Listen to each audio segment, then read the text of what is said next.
MMA, mertua menantu? Aku. Dong. Kita hari ini kedatangan dua orang yang sangat spiritualitasnya tinggi nih ya menurut saya ya. Mereka adalah Stanley Roldan dan Ibu Evi Sonda. Nah mungkin sebelumnya di awal-awal boleh perkenalan sedikit nih dari terserah mau ladies first atau Bapak Stanley dulu. Mungkin sekarang umurnya berapa, terus pekerjaannya apa gitu. Atau bisa juga langsung perkenalan, maksudnya gimana nih ya, Pertama kenapa kali ya, gitu ya. kapan tahu bahwa punya pengaruh ataupun punya kemampuan yang khusus. Karena dua-duanya nih punya kemampuan khusus nih ya, untuk melihat dunia yang tidak terlihat, dunia yang kasat mata. Nah, boleh siapa Mulai dulu? pertama kali kapan, mungkin maksud dari bayi gitu. Nah, ya Kita nggak mungkin tahu ya. Ya, ladies first mungkin. Bu Mungkin Evi Bapak dulu. Oh, Bapak dulu, Bapak Oh, dulu. oke. Pak Stanley dulu.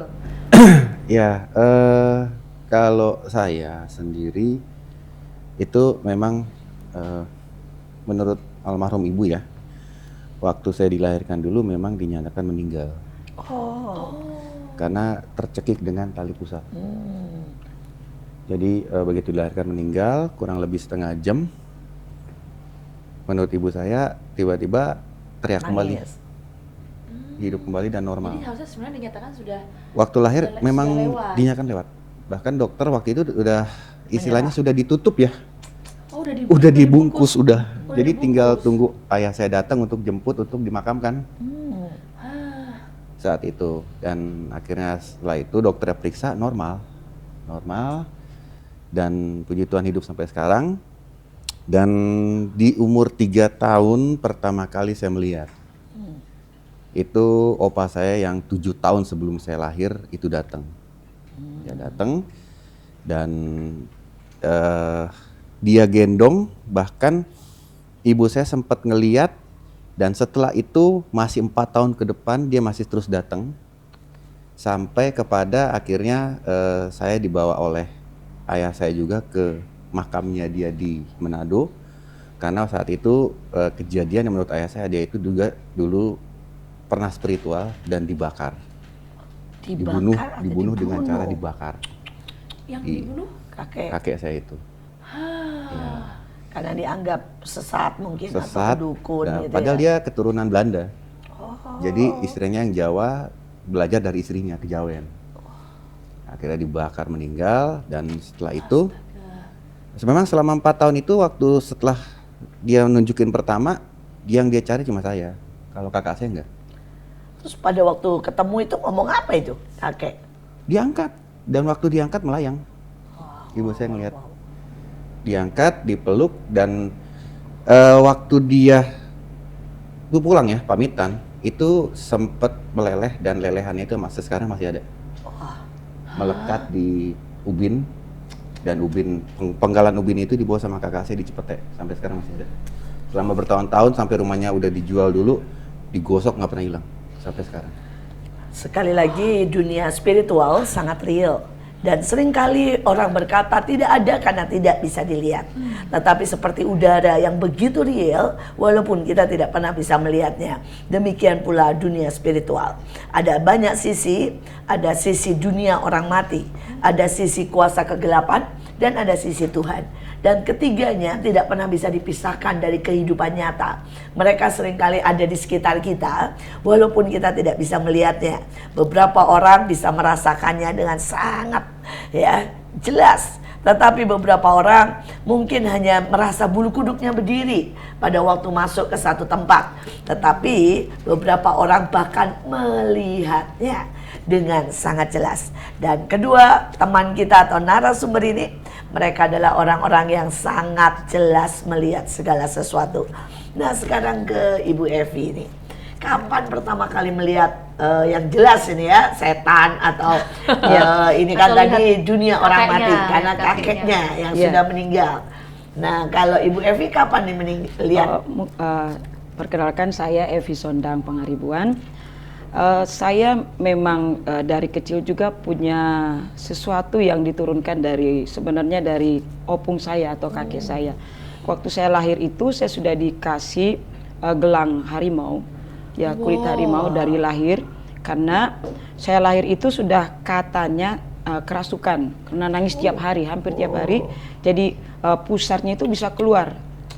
Jadi pusarnya itu keluar. Maksudnya yang sudah kayak gitu tuh, kayak jadi dia ada kayak ada kalau orang tonjol. Jawa bodong ya. Iya, kayak kelereng gitu ya Iya, keluar. kelereng. Jadi sama dukun ya, karena kepercayaan orang tua saya waktu itu masih penyembahan berhala. Nah, kemudian dibawa ke dukun dan dukun berkata ini harus dimandikan di kuburan ongkongnya karena opung saya sama itu juga nih ya. opung saya itu dukun besar dulu.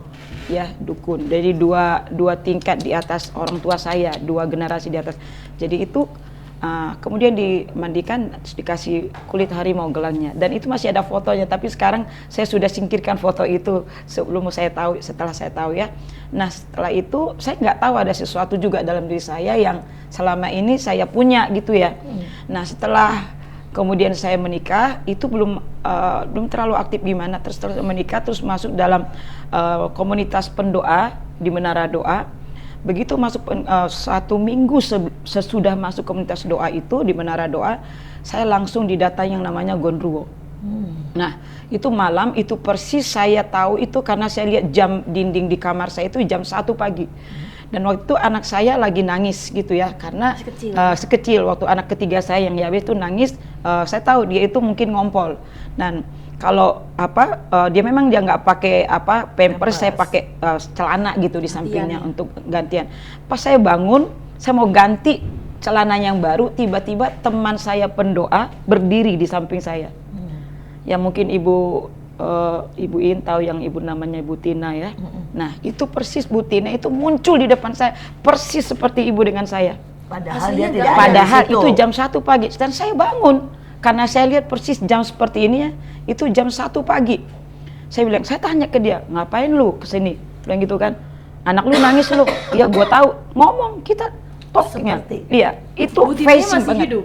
Iya, Masih ada hari ini ya kan, Bu Tina Mustar. Istrinya Pak. Nah, jadi saya bilang, ngapain lu kesini pagi-pagi ini jam 1 pagi tahu? Nah, karena saya ngomong dengan dia itu bebas ya gitu ya, lu dan gua. Iya, anak lu nangis tuh katanya gitu. Iya, gua tahu.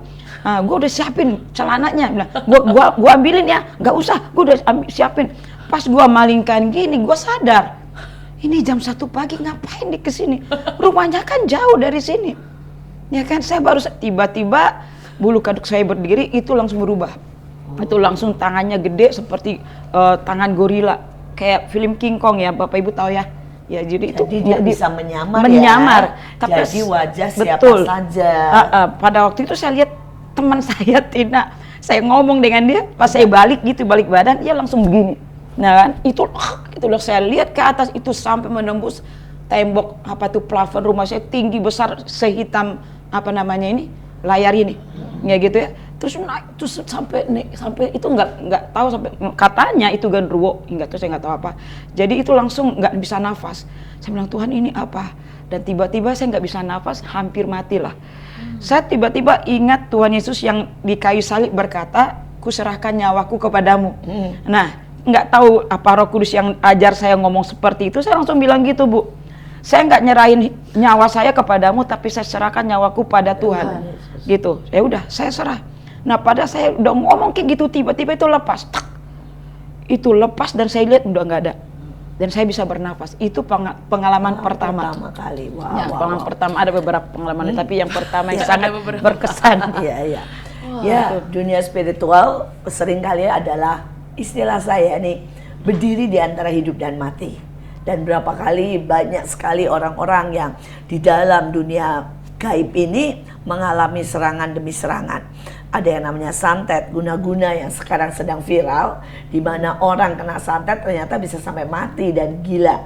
Ya, itu adalah hal yang sudah dari dulu banyak orang tahu, tetapi baru diviralkan akhir-akhir ini.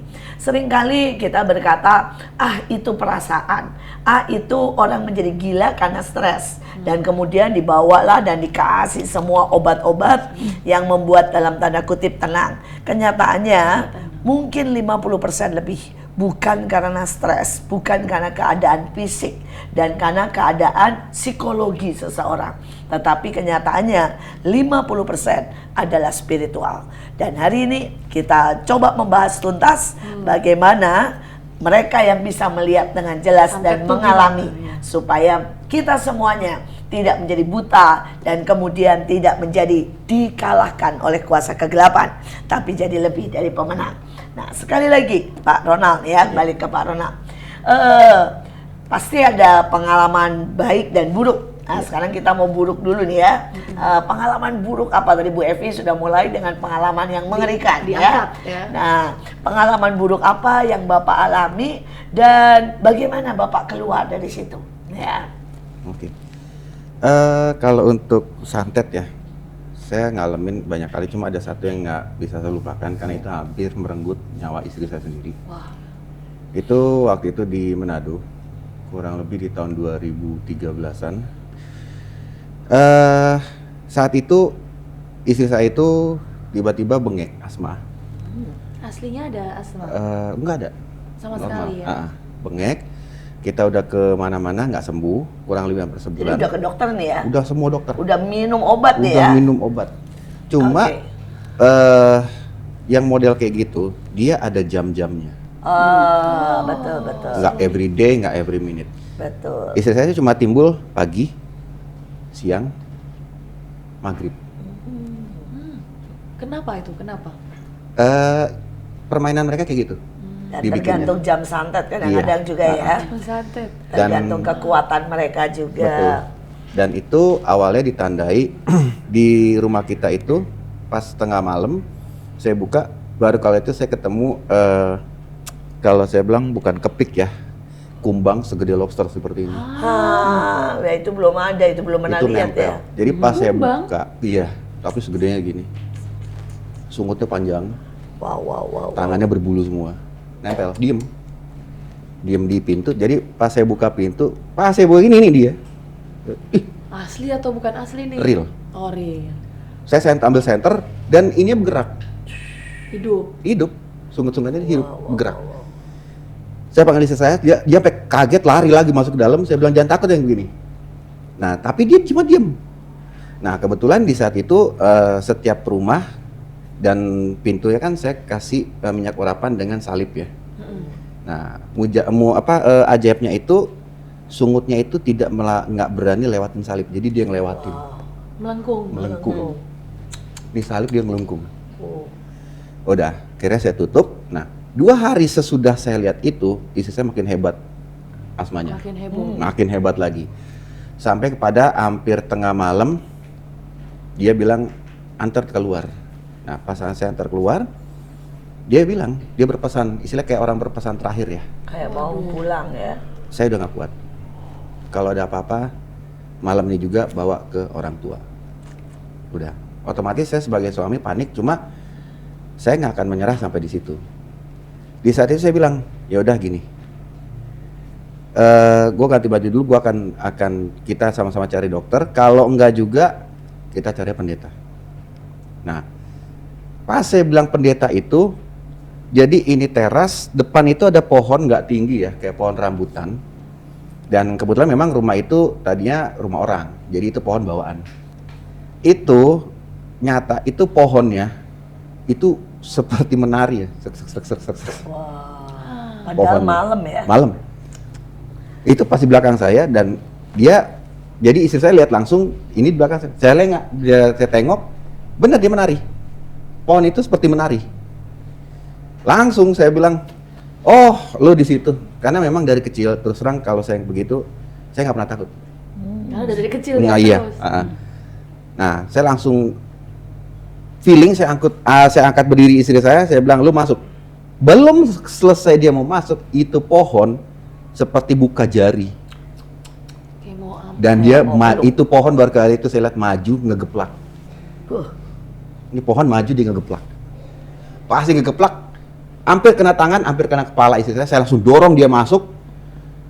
Dan saya ngalangin di teras dan saya tantangin.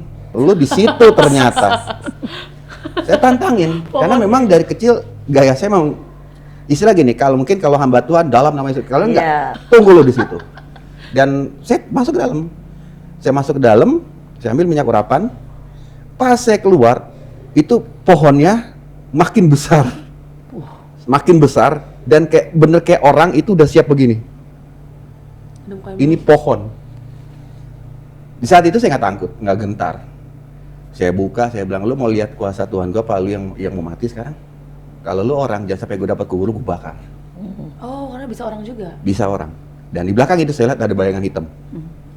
Saya buka, satu pot saya lempar semua. Pas saya lempar itu kayak tangannya tadi kayak dia nutup. Takut.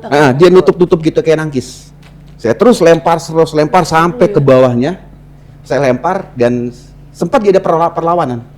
Jadi dia nangkis, dia geplak, dia nangkis, dia geplak. Wah. Tapi lewat. Saya bilang, ini saya berhadapan langsung dengan dia. Istri saya ngeliat dari kaca, sampai bilang, udah jangan, gue diem di dalam. Saya bilang, udah lu diem di dalam. Gue lempar sampai habis satu pot. Saya nggak pernah mundur. Pas habis satu pot, saya ngeliat dia kayak mulai lemes ya. Tangannya itu kayak mulai ke bawah gitu, lemes begitu. Dan saya bilang, kalau masih kurang, gue tantangin jam 6 pagi lagi. Tunggu di situ. Udah. Jam 6 pagi ditantangin. Iya, saya tutup pintu. Saya bilang, saya rangkul istri saya bilang, masuk ke dalam kamar. Gue tungguin sampai jam 6 lagi, gue main lihat reaksinya. Udah. Belum lama sampai di kamar, istri saya bilang, kok udah lega ya? Ya, segampang itu ya, Iya. secepat itu ya. Padahal itu napasnya itu bengeknya bukan kalau bengek biasa kan kayak ada ngik ya. Ada Berbunyi selainnya. ya. Itu emang udah berat.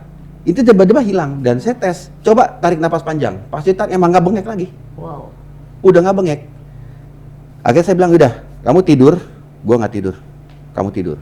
Nah, sepanjang mata, tapi saya udah nggak mau keluar Itu lagi. dari malam ya, dari jam Dari jam kurang lebih jam 12. Dia tidur, saya nggak mau tidur. Karena apa? Saya berjaga. Betul. Jangan sampai ada serangan kedua. Betul. Udah, kurang lebih jam 6 pagi, saya buka pintu, saya kaget pohonnya tumbang. Wah. real tumbang. Tumbang sampai ke jalan, akarnya kecabut dan angus. Dahsyat Tuhan Angus kita luar biasa. dan kering. Luar biasa. Daunnya coklat semua kering. Aduh. Dan di saat itu, puji Tuhan sampai sekarang, istri saya tidak pernah bengek lagi. Wow, luar biasa. Bapak Ibu mungkin ada banyak yang bertanya, apa itu minyak urapan? Seringkali banyak sekali yang meragukan dan berpikir bahwa itu hanyalah sejenis minyak atau minyaknya yang berkuasa. Tetapi Alkitab mengatakan ada beberapa teori ya tentang minyak urapan. Yang pertama adalah bahwa di dalam Perjanjian Lama, minyak urapan itu memang terdiri dari beberapa jenis minyak yang khusus. Salah satunya adalah minyak zaitun, kemudian minyak galbanum, kemudian ada minyak lokan. Dan kalau saudara tanya itu jenis apa? Itu sebenarnya pada waktu diteliti, semua jenis minyak yang sangat berguna. Minyak yang bisa menyembuhkan, minyak yang punya efek harumnya itu membuat antiseptik dan sebagainya. Salah satunya adalah minyak kayu aras, itu bahkan ngengat atau nyamuk atau misalnya apapun lah yang seperti itu, serangga tidak pernah bisa mengena kepada kita pada waktu dioleskan. Nah itu tapi versi Perjanjian Lama, dan itu memang dipakai untuk mengurapi raja, untuk mengurapi imam, ataupun mengurapi orang-orang yang sakit supaya disembuhkan. Nah tetapi di dalam Perjanjian Baru juga tetap ada. Alkitab berkata bahwa Tuhan Yesus diurapi ya oleh orang, bahkan Tuhan Yesus diurapi ya, dan dia diurapi dengan minyak yang sangat mahal, minyak narwastu. Tetapi kemudian ada juga saudara yang dinamakan di dalam Yohanes ya, dan dikatakan kalau ada yang sakit ya, 1 Yohanes, kemudian Yakobus, dikatakan kalau ada yang sakit boleh bawa kepada penatua atau hamba Tuhan untuk diolesi dengan minyak. Karena minyak artinya engkau dimiliki oleh Yesus, engkau dimiliki oleh penciptamu. Tetapi yang kedua, minyak juga artinya berkata bahwa tempat ini sudah menjadi hak milik Tuhan. Jadi tidak boleh ada orang mengganggunya. Karena itu pada waktu disiram minyak dia hangus. Karena apa? Melanggar. Tempat ini sudah menjadi tempat Tuhan. Tapi yang ketiga, minyak juga tanda bahwa kita diberi otoritas dan kuasa oleh Tuhan. Sekali lagi bukan soal minyaknya, tetapi soal iman ya, dan kemudian doa, dan kemudian yang ketiga adalah ketaatan kita kepada Tuhan. Tetapi ini bukti nyata bahwa kuasa Tuhan tidak berubah. Sampai hari ini kuasanya tetap dan firman-Nya ya dan amin. Nah, kita sekali lagi nih cerita kembali kepada Bu Evi. Bu Evi, pengalaman apa lagi yang jelas-jelas nih ya, dari Pak Ronald sudah menunjukkan nih peperangan nih ya, dan banyak orang bahkan tidak percaya tentang peperangan, padahal itu terjadi sangat nyata. Nah, bagaimana nih Bu Evi, pernah nggak menghadapi peperangan rohani yang sangat nyata? Ya, betul. Setelah tadi peristiwa itu, beberapa tahun kemudian saya pernah mengalami suatu visual banget gitu, nyata banget. Itu ada hubungannya dengan peperangan rohani, Bu. Waktu itu saya diutus pemimpin saya untuk mendoakan satu tempat, yaitu di Bali. Jadi sebelum KKR waktu itu kami biasa diutus dulu untuk membersihkan atau berdoa untuk tempat itu supaya tempat itu ready, bersih dari segala kuasa-kuasa kegelapan. Nah, setelah kita doa dari pagi sampai sore, selesai itu tidur. Saya itu sudah doakan ruangan itu, kamar itu, karena secara prosedural kita tetap lakukan. Tapi pas udah tengah malam, saya itu langsung didatangi yang namanya ada Dewi Kuan Im, yang hari itu kami perang itu ada 2-3 datang. Jadi saya nggak tahu apakah mereka satu kamar dengan saya, itu kami satu kamar itu 4 orang, ada juga Joyce, saya ingat ada Joyce, dia di samping saya tenang. Cuma saya nggak tahu, tidur semua, cuma saya yang saya nggak tahu kenapa kok selalu saya melulu yang dihadapin, yang namanya makhluk yang jelek mungkin itu yang lain nggak bisa lihat soalnya mungkin nggak bisa lihat dan betul, nggak bisa rasa ya. Itu saya ingat lagi itu tengah malam, kenapa memang kuasa gelapan selalu aktif di tengah malam ya. Jadi kemudian saya antara bangun dan tidak, itu tiba-tiba ada 3 satu seperti mereka bikin kayak segitiga. Ternyata segitiga itu juga adalah lambang dari kuasa kegelapan. Saya di tengahnya. Ini ada apa? Mereka mau ngepung saya. Jadi ada perempuan, ada laki-laki, perempuan satu. Terus saya di saat itu juga saya nggak bisa ngelawan, dalam arti langsung nggak bisa bernafas. Memang betul tadi yang dibilang Pak Roland itu, kita kadang ada takut, ada ngeri juga, betul. Tapi bengek juga ya, kayak bengek gitu betul, ya. Seperti mendadak nggak bisa nafas, mendadak nggak bisa teriak. Saya cuma ingat kembali peristiwa yang pernah saya alami yang tadi saya cerita. Saya bilang, Tuhan, kalau belum saatnya saya mati, kalian tidak akan bisa ambil nyawa saya. Karena yang menentukan hidup dan mati adalah Tuhan. Saya ngomong begitu. Saya cuma nggak bisa tengking dalam nama Yesus apa. Dan pada saat itu saya bicara begitu, itu tiba-tiba satu-satu keluar. Saat perempuan keluar, terus akhirnya saya lega. Nah, setelah lega itu saya tahu itu peperangan rohani. Baru saya bangunin teman-teman. Saya bilang, kalian bangun, Joyce bangun. Kalian tahu nggak? Nggak tahu, Kak Evi nggak tahu. Nah, itu pengalaman yang pernah saya alami secara nyata. Luar biasa. Mungkin tadi ada beberapa juga yang bertanya tentang apa itu prosedural ya. Prosedural adalah pada saat kita datang ke satu tempat, beberapa orang itu berkata kulonwun misalnya ya, sama roh-roh atau orang-orang di sana. Tetapi kalau kita berkata, ini tempat Tuhan Yesus, ini tempat Raja di atas segala raja, dan kami mau pakai beberapa hari, jadi silakan keluar, itu istilahnya. Seperti itulah prosedural. Dan itu bisa menggunakan anggur, seperti Alkitab berkata, pada waktu anggur itu dioleskan, ya jelas harus didoakan, kalau tidak anggurnya akan menjadi anggur biasa. Tetapi pada waktu itu sudah didoakan, dioleskan, maka itu menjadi seperti tanda. Dikatakan di Alkitab, mereka yang roh maut, roh-roh jahat, pada waktu melihat tanda itu di atas ya ambang pintu, mereka melewati dan mereka tidak bisa menyentuh orang yang di dalamnya. Kita juga bisa pakai minyak urapan seperti yang tadi dikatakan, sehingga setiap orang yang melewati roh-roh, dalam arti bukan manusia ya, tapi roh-roh, tapi juga sebenarnya pencuri dan sebagainya, itu digerakkan oleh sesuatu. Jadi kadang-kadang itu bisa mereka merasa bahwa ini nggak bisa disentuh, ini nggak bisa nih ya ditembusi, dan mereka akan berlalu begitu saja. Ya, itulah dalam tanda kutip yang namanya prosedural. Tetapi ada cara-cara yang lain. Misalnya saudara berkata, Bu, caranya apa? Doakan saja, tumpang tangan aja, di pintu masuk, di jendela, di tempat-tempat saudara, dan berkata biar tempat ini menjadi milik Tuhan. Cara yang lain kita bisa berdoa dan menyembah di tempat itu, membersihkan dan mempersembahkan kepada Tuhan. Caranya tidak menjadi masalah. Yang penting seperti semua kita, mari kita belajar tahu yang tidak kelihatan belum tentu tidak ada. Yang dunia gaib seringkali lebih menentukan daripada dunia kenyataan. Sekali lagi jangan kemana-mana, kita masih sangat panjang dan sangat seru. Tetap stay tune di MMA. Mertua menantu, aku dong.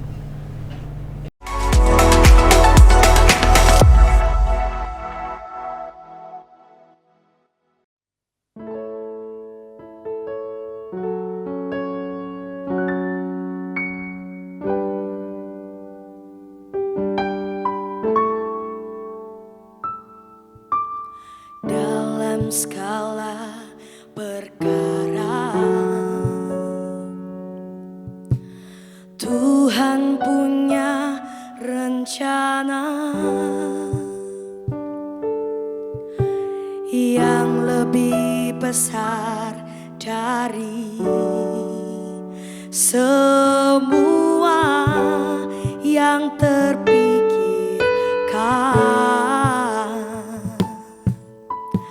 Apapun yang kau perbuat, tak ada maksud jahat. Sebab itu kulakukan semua denganmu Tuhan.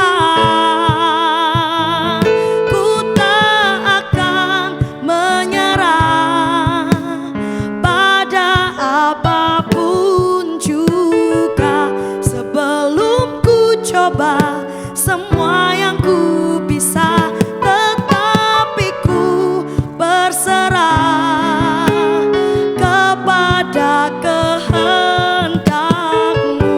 Hatiku percaya Tuhan punya rencana.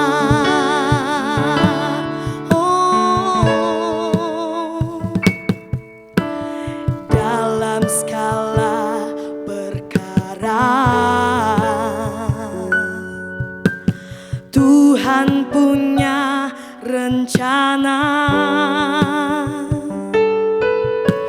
yang lebih besar dari semua yang terpikirkan.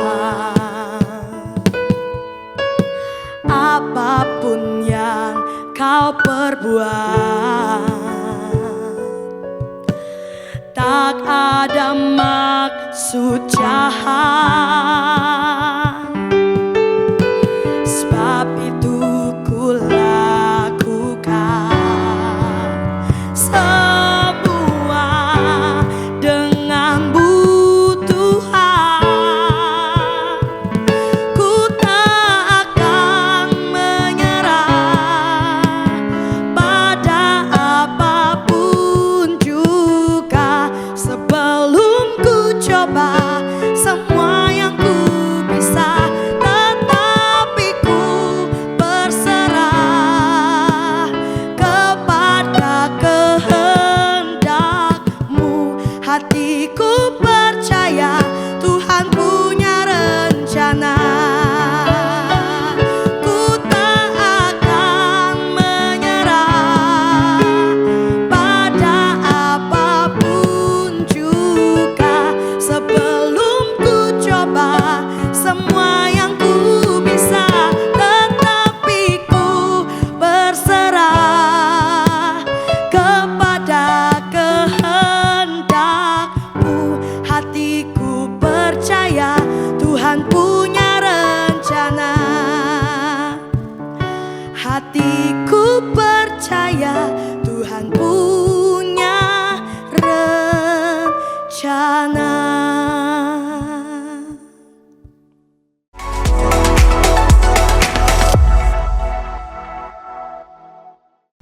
Inilah MMA, mertua menantu Akur dong. Kita masih dengan tema yang sama, yaitu dunia spiritual dengan Bapak Stanley Ronald dan Ibu Evi Sondang. Nah, mungkin langsung lanjut aja nih, ceritanya menarik banget dan seru banget. Mungkin bisa tanya ke Pak Stanley dulu ya, Pak Stanley.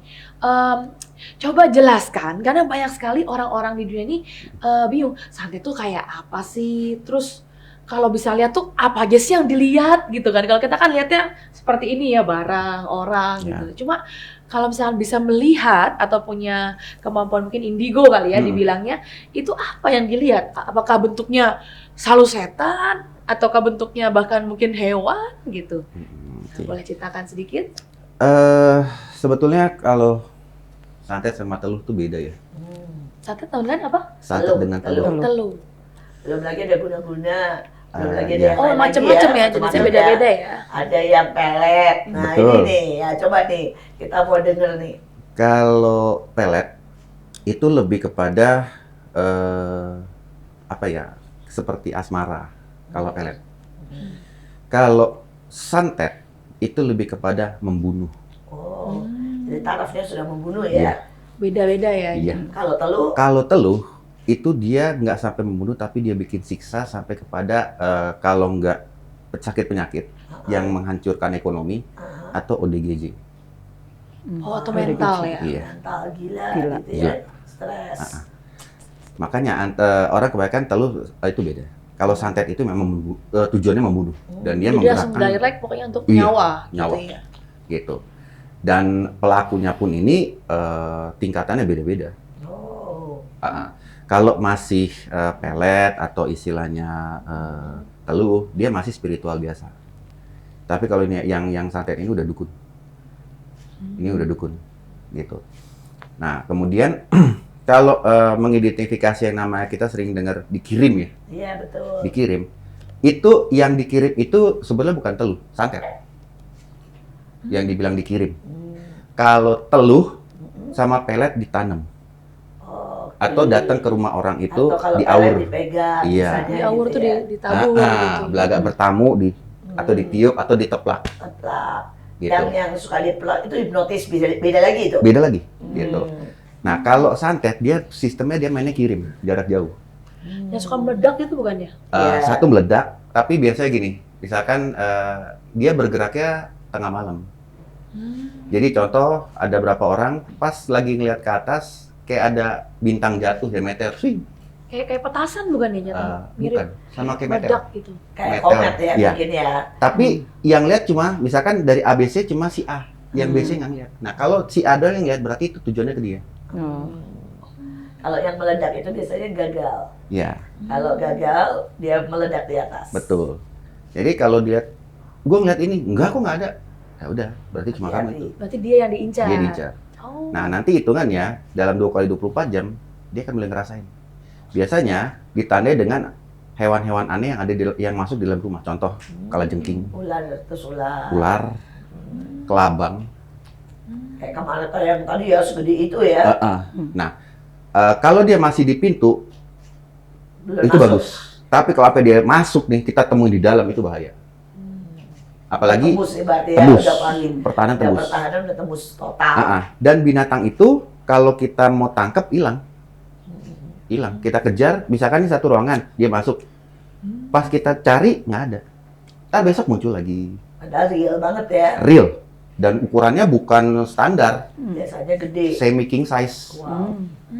gitu. Itu pokoknya yang nggak normal. Gitu. Bahkan kalau ular pun biasanya ular hitam yang buntung ya, Iya, untungnya tuh kalau setengah gitu. setengah separuh. Oh iya benar-benar. Separuh. Pernah, Jadi dia nggak pernah. utuh. Separuh. Lihat. Set. Pernah lihat depan rumah. Wah. Tapi kelindes. Waktu Terus kelindes separuh-separuh. kerak, bunyi kerak. Coba aku lihat, loh kok hilang gitu. Aku pikir kabur. Itu model kayak gitu. Itu Iya, kalau jadi udah aku lihat benar ular tapi setengah. Tuh. setengah, Waduh, itu santet. Waduh, itu santet. Kelindes Iya. kerak kerak gitu. Iya. Untuk Nah, nggak bunyi- masuk ya? Hah? Untung nggak masuk. Enggak di luar rumah. Jadi aku lagi parkir kan ngek gitu. Mm-mm. Di luar belum masuk ini masih pagar, krek keinjek gitu. Terus wah apaan tuh gitu. Mm. Ngeliat Itu tuh hilang. ular. Udah Itu hilang. kepalanya kelindes gitu. Betul, Tapi hilang habis itu hilang. betul, Lagi mau ngambil sapu hilang. betul. Nah itu ditandai dengan itu. Nah, kemudian biasanya hari berikutnya bau bangke dalam rumah. Kita cari cicak nggak ada, bau bangke. Nah, setelah bau bangke hari ketiga orang ini mulai sakit. Oh, jadi Mulai tiga hari sakit. itu ya? Iya, mulai sakit sampai parah dan dokter angkat tangan meninggal. Dan biasanya ditandai sebelum meninggal muntah darah. Wow. Muntah darahnya keluar ada paku, ada jarum, ada silet, ada beling. Itu udah game. Sangat mengerikan. Jadi karena itu setiap kita mari banyak berdoa dan mari mendekatkan diri kepada Tuhan. Karena seringkali kita tidak tahu siapa musuh dan siapa teman. Seringkali bahkan kita berbuat baik pun ada yang iri.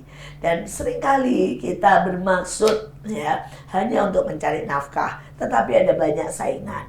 Alangkah baiknya kalau hidup ini dibentengi dengan kasih karunia Tuhan, dengan iman, dengan anugerah, dengan pengetahuan supaya kita tidak dihancurkan dan kita tidak dengan gampang ya dihabisi oleh hal-hal yang tidak kelihatan dan hal-hal yang sama sekali tidak kita duga. Sekarang pertanyaan nih kepada Ibu Evi ya. Pernah nggak Bu peperangan yang real misalnya sampai melepaskan orang dari teluh atau dari santet ya, atau melepaskan seseorang atau mungkin juga pengalaman pribadi dari cekikan genderuwo misalnya begitu ya. Nah, coba cerita. Iya. Saya memang pernah kita ya, bukan saya, tim kita, karena saya ini seorang pendoa, kami ada tim pendoa yang berdoa setiap hari dan memang Tuhan percayakan dengan anugerahnya melayani orang-orang pelepasan. Ya. Jadi ada beberapa kasus yang pernah kami alami. Salah satunya di tempat kita sendiri di Menara Doa ada satu orang yang pernah berhubungan dengan gereja setan. Jadi dia wanita ya, umur 20 tahun, masih muda sekali. Ternyata memang yang kuasa gelap itu sangat mengincar yang anak-anak muda. Betul, sangat mengincar. Nah, jadi pas dia datang ke kita, saya ingat waktu kami 2-3 orang melayani. Jadi dia dalam keadaan biasa, normal biasa. Tapi ketika kita penyembahan, baru penyembahan lebih dalam, baru dia manifestasi. Baru matanya mendelik seperti kalau mungkin Bapak Ibu pernah nonton Exorcist. Itu matanya putih semua. Saya baru kebalik gitu. Iya, putih semua gitu. Hitamnya. Saya dalam hati gini, Tuhan, saya ini nggak punya kemampuan dalam arti mungkin Pak Roland adalah orang yang mengerti membedakan mana teluh, santet dan sebagainya. Karena saya tidak di bidang itu, cuman karena diizinkan Tuhan dalam pendoa, jadi dipercayakan Tuhan seperti itu ya. Tolongi Tuhan kami gitu ya. Gimana caranya? Nah, itu tadi ketika kita benar-benar berdoa, menyerah kepada Tuhan, Roh Kudus akan ajari bagaimana untuk melepaskan orang yang tadi yang terikat dengan kuasa kegelapan dari gereja setan. Nah, jadi langsung berubah, suaranya langsung berubah. Jadi seperti suara cowok, padahal dia cewek. Berubah, ternyata orang kesurupan seperti itu ya. Itu yang beberapa, itu salah satu yang pernah kami alami. Jadi ternyata kita nggak punya pattern atau rumus untuk pelepasan itu. Tergantung Roh Kudus pimpin. Itu namanya perlu kita selalu diam dalam hadirat Tuhan, menyembah Tuhan. Itu adalah penyembahan adalah senjata yang tertinggi menurut saya. Ketika kita menyembah dan hadirat Tuhan turun, dia nggak kuat. Manifestasi kuat segala macam. Saya bilang teman-teman mulai terdistrak, terganggu gitu. Jangan terganggu. Biarkan dia manifestasi sendiri. Roh Kudus akan urusin dia. Kita nggak bisa menghadapi setan. Kalau kita menghadapi setan, kita kalah. Karena roh dalam kita yang harus bisa. Roh Kudus dalam kita itu yang bisa mengalahkan. Bukan roh kita. Bagian kita menghadap hadirat Tuhan. Saya ajar terus nyembah kuatnya sampai hampir 1 jam. Dan hampir 1 jam itu nyembah. Akhirnya dia muntah sendiri. Muntah di Menara Doa. Keluar semua segala macam. Nggak ada apa-apain. Biarkan. Karena kalau dipegangin gitu ya. Yang penting dibatasin. Jangan sampai nyerang kita. Ada laki-laki 2 orang yang mungkin Martin dan gede-gede banget badannya. Nah seperti itu. 1 jam lewat gitu baru akhirnya Roh Kudus sendiri yang melepaskan.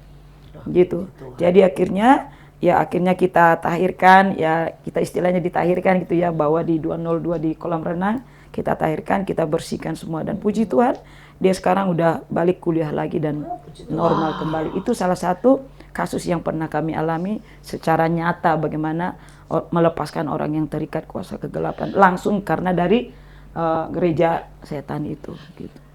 Seringkali ada banyak ibu, orang tua, bahkan suami atau istri tidak tahu apa yang dipegang atau dipakai oleh orang-orang yang di dekatnya. Ada banyak orang yang menggunakan guna-guna atau pelet ataupun menggunakan misalnya pesugihan, menggunakan untuk sukses, dan itu adalah ikatan dengan kuasa kegelapan.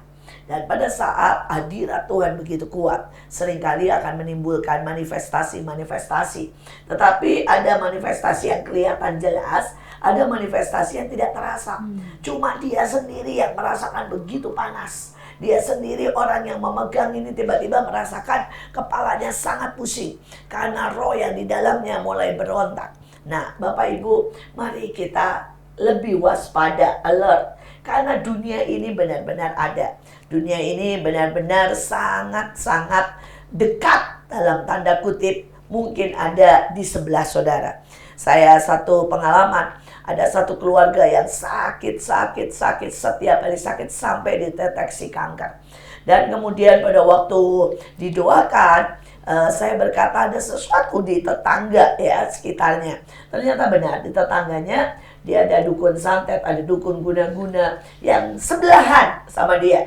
Karena sekarang ini dukun dan sebagainya itu berpraktek di tempat rumah-rumah ya, termasuk di Kemang Pratama ada, di Jati Bening ada, dan mereka dengan bangga menyatakan bahwa mereka terima santet, guna-guna, tuyul, bisa beli jin hari ini ya. Jadi Bapak Ibu jangan pernah berpikir ini dunia yang jauh ya. Ini diuangkan. Saudara, saya pernah ke satu kota, benar-benar ada jasa antar jin dan tuyul ya ke rumah. Coba saudara bayangkan, saya ketemu dengan mobilnya, dan mobilnya wah saudara, terus semuanya dibilang terima santet, guna-guna, tuyul, terima jasa antar tuyul. Dan kebetulan saya bisa melihatnya. Jadi saya selalu berkata gini, wow, ini udah modern banget ya. Mereka datang, mereka memanggil, mereka bersemedi, dan benar-benar mereka taruh tuyul di situ. Untuk apa? Untuk nyuri uang-uang dari tetangga. Jadi ini adalah hal yang ada dan nyata di dalam kehidupan kita. Saya berharap kita semuanya berlatih peperangan rohani. Kita juga tahu bahwa kuasa Tuhan di atas segalanya. Amin. Tapi jangan pernah berpikir bahwa saudara otomatis ya terhindar. Atau otomatis saudara aman. Karena seringkali kita tidak tahu lubang apa. Ataupun mungkin kita baik-baik saja, tetapi istri kita atau anak kita yang membawanya masuk. Ya, karena itu mari waspada. Ini dunia yang semakin hari semakin sangat gencar. Peperangan antara pihak Tuhan dengan pihak iblis. Kembali ke Pak Ronald ya, sebagai narasumber yang luar biasa ini. Bapak mungkin punya pengalaman bagaimana mendoakan orang ya, atau menolong nih ya. Karena kan banyak orang yang bisa lihat. Iya. Mereka pikir sakit padahal Bukan. dalam tanda kutip ya, mungkin kena teluh. Bagaimana nih Pak ceritanya? Iya, ada pernah. Cuma sebelumnya, jadi kebanyakan juga orang, apalagi kalau di gerejawi ya, Iya. banyak doktrin yang bilang setan tuh nggak ada, semua itu nggak ada. Betul. Padahal realnya, kalau saya pribadi, pertemuan tiga ini ada. Sangat Iblis, setan, arwah itu ada. betul. Sangat. Demon, Satan, Iya. Hello Soul. Iya, dunia orang mati istilah Ada. saya.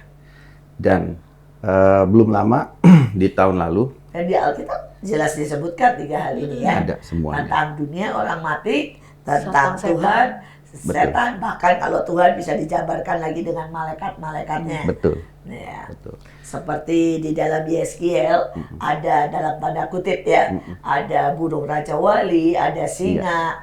Maka di pihak iblis juga ada. Kita Ada. tahu ya, ada naga, ada ular, Betul. ada binatang-binatang, Kelelawar. ada kelelawar dan sebagainya. Ya, saya berdoa kita lebih lebih terbuka lagi lah. Iya, Ya, dengan betul. wawancara ini saya berharap beberapa orang yang selama ini skeptis Nah, iya. ya itu bisa melihatnya. Iya. Beberapa orang berkata begini, kalau kamu tidak percaya maka tidak akan terjadi apa-apa. Iya, Kenyataannya tidak. iya. Saya melayani sangat banyak orang yang tidak percaya dan hidupnya hancur. Tokonya tidak tiba-tiba ya, tidak ada pengunjung.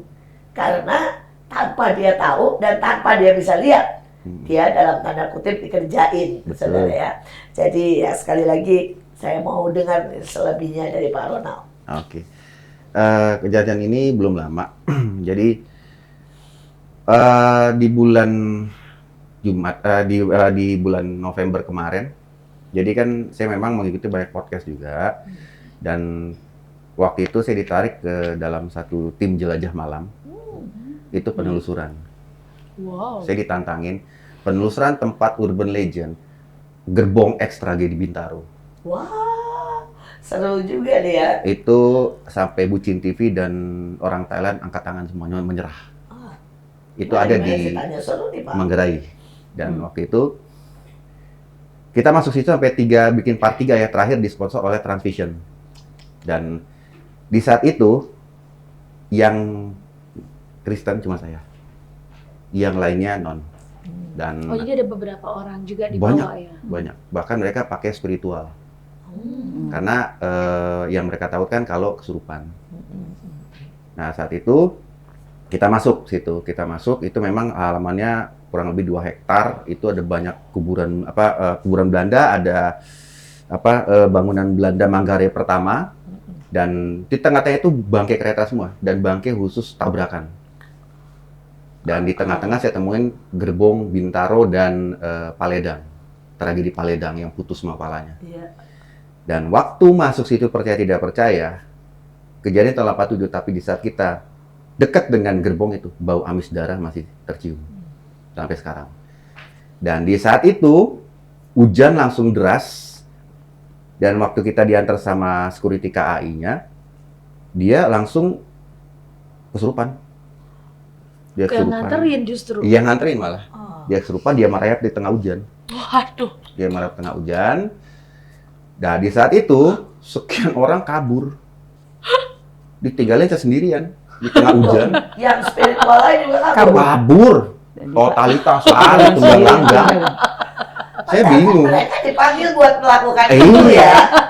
Makanya saya bilang disclaimer nih orang-orang. Iya, Jadi iya. tinggalin tengah-tengah sama yang beginian lagi. Dan posisi dia ngadep ke saya begini. Jadi Saya bilang, saya nggak pernah cerita. Saya bilang, kameramen. kameranya ditinggal. Ya ampun. Kameranya ditinggal, orang kabur semua. Seru-serunya Kabur semua. Takut malah tuh semua. paling seru-serunya, Paling lagi seru seru-serunya nih ya. Dan itu ada di dokumentasi ya kalau di Jelajah Malam. Dan akhirnya di saat itu saya berpikir gini, Tuhan, ini manusia, nggak bisa saya tinggalin begini aja. Nah di saat itu saya berpikir begini, dengan seizin Tuhan, kalau Tuhan izinkan, gue bebasin ini orang. Karena terus terang di saat itu yang saya lihat, Bukan orangnya ya? di dia itu ada 3 orang yang dari gerbong itu masuk ke dia dan salah satu yang nggak ada kepala. Putus kepalanya ada masuk ke dalam dia. Jadi arwah penasaran. Dan Iya, iya, iya. jadi dia tuh merayap, menangis, dan merintih.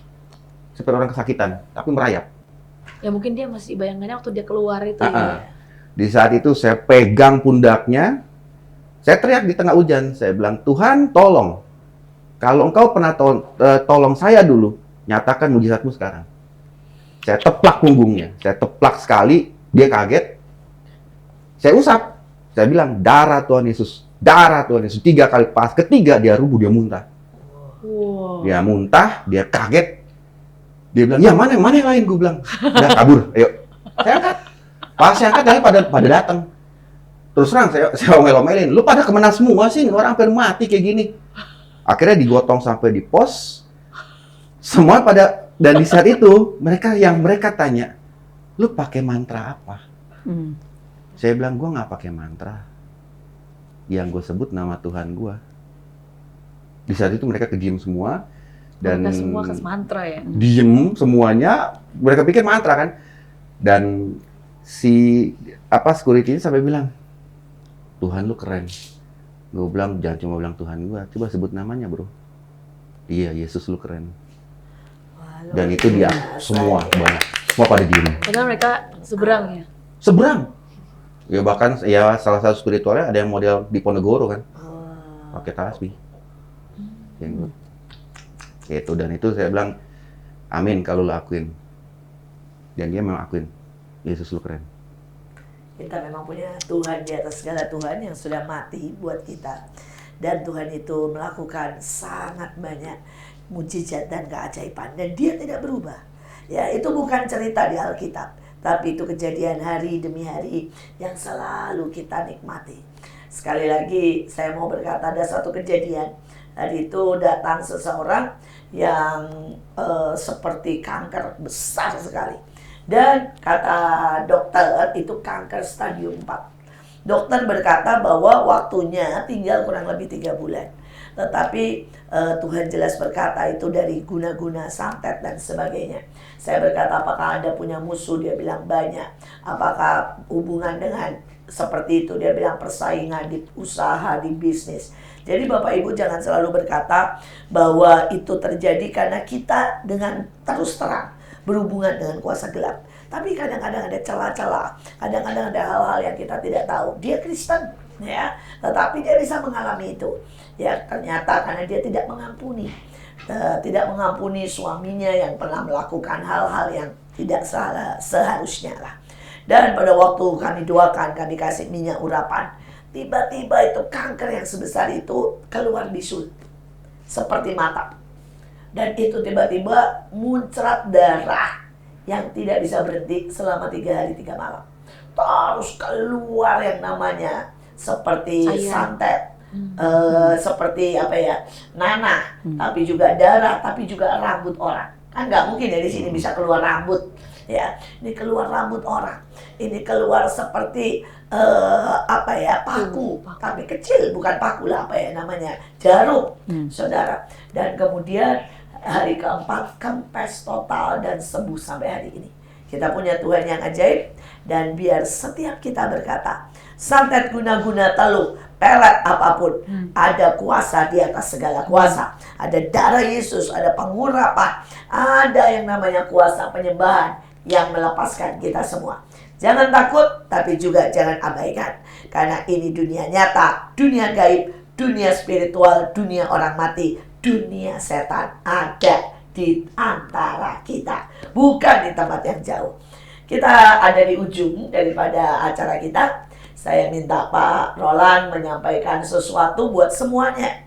Karena terlalu banyak orang awam yang meremehkan ini. Padahal ini everyday bersentuhan dengan kita. Dan kemudian saya juga silakan Ibu Evi untuk sekali lagi memberi pesan buat semuanya. Oke. Kalau dari saya istilahnya orang skeptis itu boleh, tapi jangan pernah beranggapan bahwa mereka itu nggak ada. Karena dunia mereka bersampingan dengan kita. Kita siang, mereka malam. Kita malam, mereka siang. Itu yang menjawab bahwa kenapa semenjak di atas maghrib itu mereka mulai berulah. Jadi, tapi tidak usah kita takut, karena yang saya alami, kuasa Tuhan di atas segalanya. Bahkan mereka lari tunggang langgang. Silakan. Iya, saya sebagai pendoa dalam peperangan rohani, saya cuma mau menyampaikan bahwa roh di dalam kita lebih besar daripada roh dalam dunia ini. Kita nggak bisa menghadapi kuasa kegelapan dengan kekuatan manusia kita. Tapi kita harus mengandalkan kekuatan Roh Kudus, kekuatan Tuhan di mana kita berada. Sebenarnya Tuhan berkata, roh-roh ini, kuasa iblis itu akan tunduk di bawah kakimu. Ya, kuasa iblis akan tunduk, engkau akan menginjak ular dan kalajengking. Artinya, roh dalam kita bisa mengatasi semua apapun, tergantung bagaimana hubungan komunikasi kita dengan Tuhan harus kuat. Jadi pesan saya buat setiap kita yang menyaksikan acara ini, mari jangan takut kepada iblis, tapi takutlah kepada Tuhan. Karena Tuhan yang melampaui segala kuasa apapun di bawah kolong langit ini, tidak ada nama lain selain dalam nama Yesus. Setiap akan tunduk, tetap kita percaya kepada Tuhan bahwa kita bisa mengatasi segala sesuatunya. Demikian. Terakhir dari saya, waspadai. Kalau anak Anda nangis, rewel, dan tiba-tiba berubah sikap. karena itu seringkali adalah tanda-tanda kecil ya bahwa ada serangan kuasa-kuasa kegelapan. Juga waspadai ketika saudara mendadak memiliki penyakit-penyakit yang dulunya tidak pernah Anda dapatkan. Dan saya mau sekali lagi tekankan, kuasa Yesus tetap nyata, tetapi iblis juga nyata ada di antara kita. Terakhir, mungkin bagi semua para pendengar yang mendengar ini dan mungkin ingin bertanya-tanya dan mungkin butuh bantuan atau butuh untuk dilepaskan, nanti saya akan berikan nomor Kak Evi. Ya. Mantap. Siap. Ya, Nanti Bapak juga ya, ya. Bapak keduanya. Bisa ya. juga kalau misalnya Jadi kalau- rumahnya mau diliatin. Ya. Karena banyak rumah itu sebenarnya ada penunggunya dan itu bisa mengganggu sangat banyak. Dan mau dibersihkan. Mau dibersihkan Bisa juga. saya akan siapkan nomornya di bawah ya, nanti kita akan siapkan. Jadi apabila ada yang mungkin membutuhkan bantuan dan bingung dan ingin diarahkan, nanti saya akan berikan nomornya di bawah. Oke? Inilah MMA Mertua Menantu. Akur dong. Jangan lupa like, komen, dan subscribe YouTube kita Asia Zara dan juga stay tune untuk episode-episode selanjutnya. Sampai jumpa.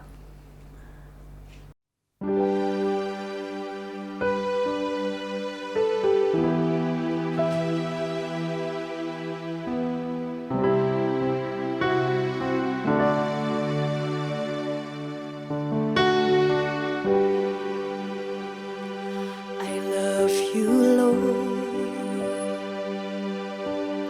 for your mercy never fails me. All my days I've been held in your hand.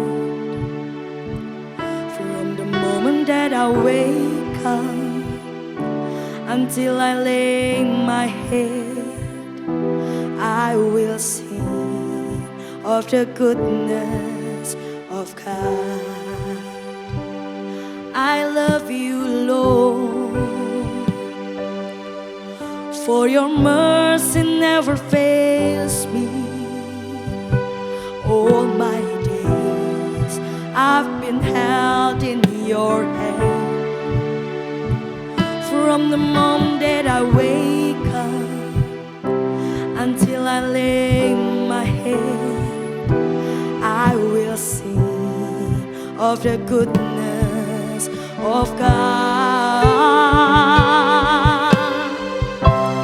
All my life you have been faithful. All my life you have been so good. In every breath that I am able, I will sing of the goodness of God. I love your voice. You had led me through the fire in darkest night. You are close like no other. I know you as a father.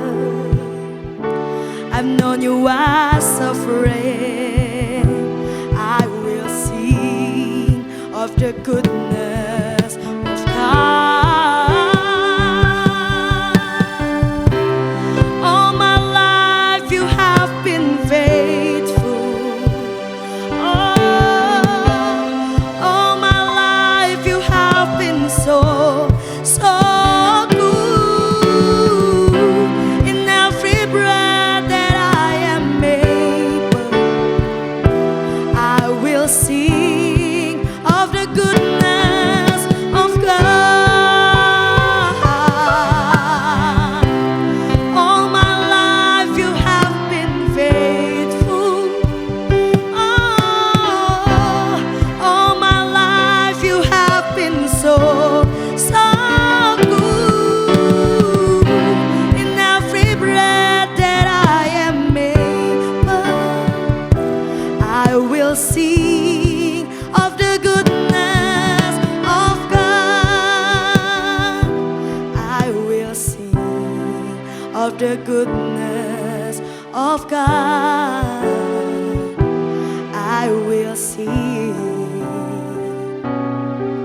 of the goodness of Tuhan.